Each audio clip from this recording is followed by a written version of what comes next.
was coming before it arrived. Days before the dark cloud covered the sky, our whiskers trembled.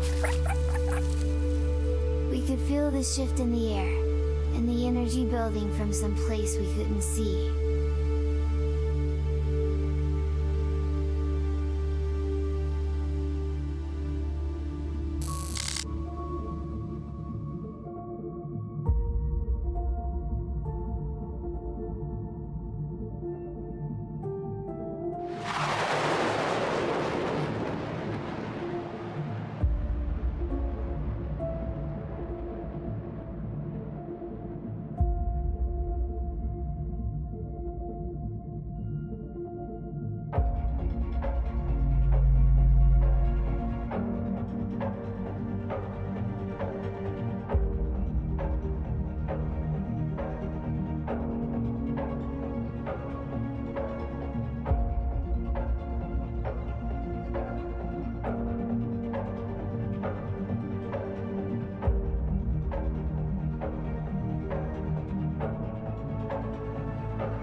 It didn't matter, we were different animals.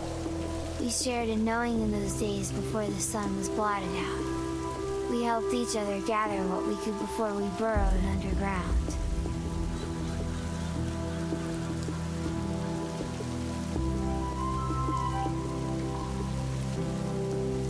We gathered nuts and the fruits from the temple gardens and stored it in our dens.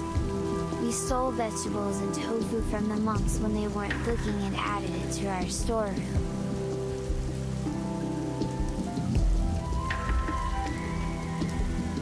When the cloud came, we all went underground for a while. Our whiskers told us the air above ground wasn't safe for many sunrises, but the rock and sand above our shelters filtered the air and we could breathe.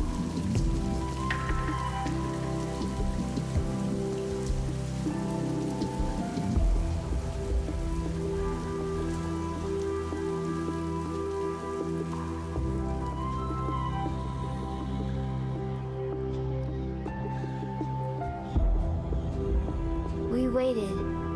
Finally, the cloud broke into pieces and drifted away. We pushed away the rock from our burrow entrances and poked out our heads. Whiskers quiet. It was safe.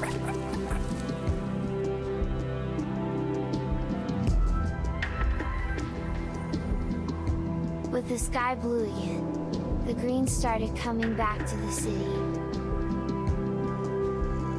Soon the bare trees grew leaves bigger than they'd ever had before, and their branches stretched quickly up, in, through and around the buildings. New forests covered the terraces and spread to the roofs. With no doors that worked or windows that shut, the city became a blank canvas for nature to paint and play with.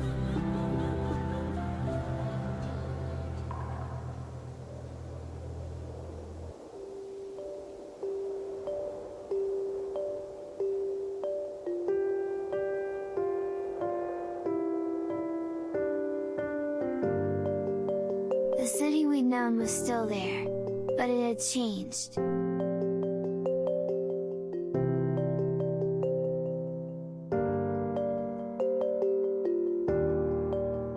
Now faces were carved in the buildings. Their open eye sockets and yawning concrete mouths made perfect new homes for those of us who could climb the rough walls.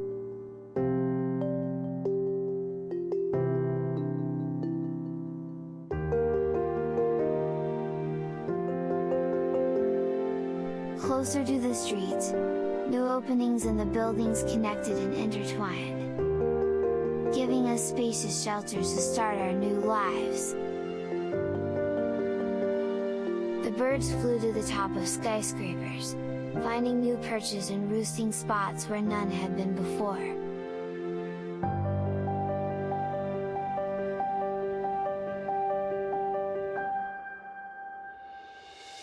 We didn't see the two-leggeds for a long time.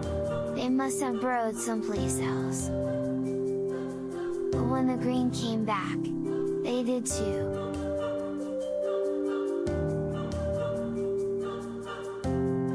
This time, though, our whiskers didn't tremble when they arrived, out of old patterns of fear.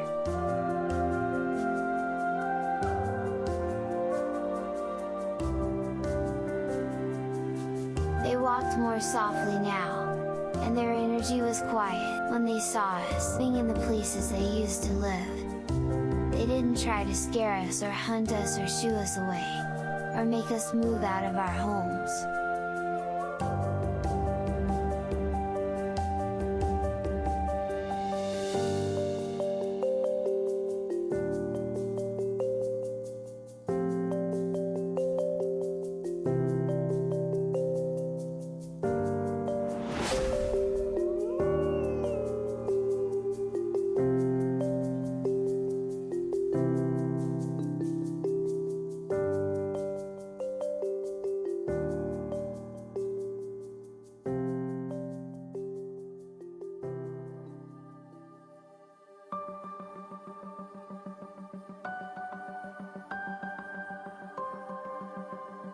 The flowers came next, and the gardens, weaving into places where none had been before.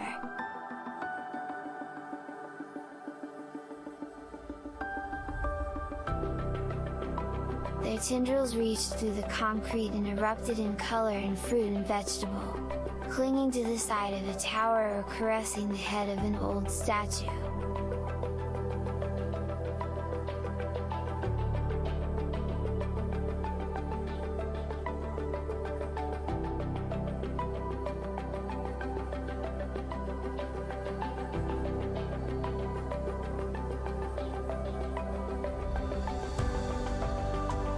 The two-leggeds opened shops and sat with each other drinking hot liquid served in pottery bowls.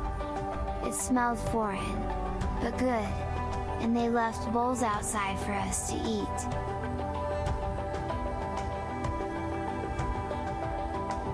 They walked through the streets, talking and laughing, and we often joined them on their strolls.